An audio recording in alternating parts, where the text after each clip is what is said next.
আমি কখনো হকারদেরকে পার্মানেন্টলি কখনো উচ্ছেদ আমি করি না এই জন্য যে এদেরও পরিবার আছে। এখানে আপনি জানেন যে হকাররা তাদের দোকান আছে, এখানে আপনি দেখেন প্রত্যেকটা দোকানদার আছে, দোকানদাররা ভিতরে মাল রাখতে পারে। মালগুলো দেখুন আপনারা, ফুটপাতে তারা যেখানে যে জায়গা আছে ফুটপাতও দখল করে ফেলেছে, রাস্তাও দখল করে ফেলেছে। আমি বেশ কয়েকদিন ধরে এটা অবজার্ভ করছিলাম।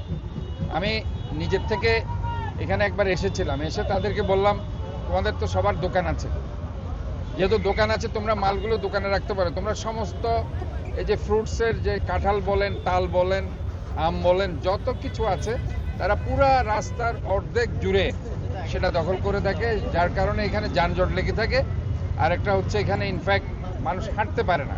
এবং আমাদের আসলে এই যে শহরে যখন কেউ আসে, হয়তো তারা রেলপথে আসে, না হয় তারা বিমানবন্দর দিয়ে আসে, না হয় তারা সড়ক পথে আসে।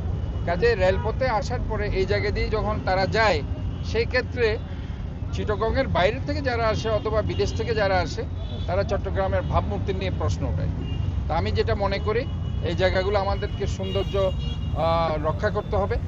এবং আমরা যে গাছ আজকে এখানে টবগুলো লাগিয়ে দিয়েছি, আমি এখানে আমাদের শ্রমিক নেতারা এখানে আছে, আমি তাদেরকে বলছি তারা এই ব্যাপারে এই সৌন্দর্য বর্ধন করার জন্য এবং সেটাকে রক্ষণাবেক্ষণ করার জন্য তারাও ঐক্যবদ্ধ আছে।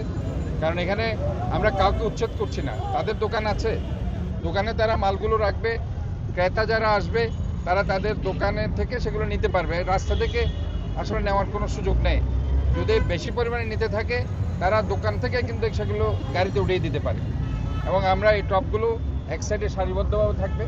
এবং আমরা মনে করি প্রত্যেকটি জায়গায় প্রথমে আমি ওই টার্গেট করেছি ওইটাই, যেখানে যাদের দোকান আছে, বিশেষ করে আপনারা মাসুয়া জর্নাল লাইন দেখবেন প্রচুর পরিমাণে মাছের আড়তদার, তাদের দোকান আছে, মাছগুলির আমি নেক্সট ওইগুলো টার্গেট করব। আমি আস্তে আস্তে এইভাবে চট্টগ্রামকে একটা ক্লিন সিটি, যেটা আমার চিন্তাভাবনা আছে, একটা গ্রিন সিটি, এদিকে আমি এগিয়ে যাচ্ছি। বান্ডেল থাকলে প্রতি সেনমানিতে টাকা বাঁচবে। বিকাশ সেনমানি বান্ডেল কিনে জিতুন প্রতি লেনদেনে। শহরবাসীরা আছেন, দোকানদাররা আছেন, আমি তাদেরকে বলতে চাই যে শহরটাকে ভালোবাসেন। এই শহর আমাদের সবার।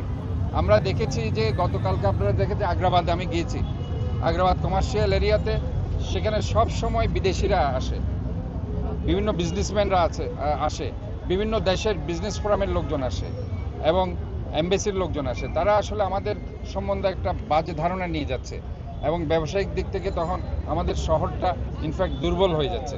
তা আমি যেটা মনে করছি যে তাদেরকেও আমরা সেখান থেকে একদম উচ্ছেদ করব না। আমরা সকাল থেকে সন্ধ্যা 6টা পর্যন্ত তাদেরকে সেখানে আমরা বসতে দিব না। সন্ধ্যা 6টা থেকে রাত 12টা পর্যন্ত তারা সেটা নাইট মার্কেট হিসেবে চালু করবে এবং এইভাবে চট্টগ্রামের যে কমার্শিয়াল সেন্টার আগ্রাবাদ, সেটাকে আমরা একটি ডিসিপ্লিনের জায়গায় নিয়ে যাব এবং এই ব্যাপারে আমাদের শ্রমিক নেতৃবৃন্দরা সর্বাত্মক সাহায্য করছে। আমি আশা করি তাদের সবার সর্বাত্মক সহযোগিতা নিয়ে আমি এই শহরটাকে একটি সুন্দর জায়গায় নিয়ে যেতে চাই।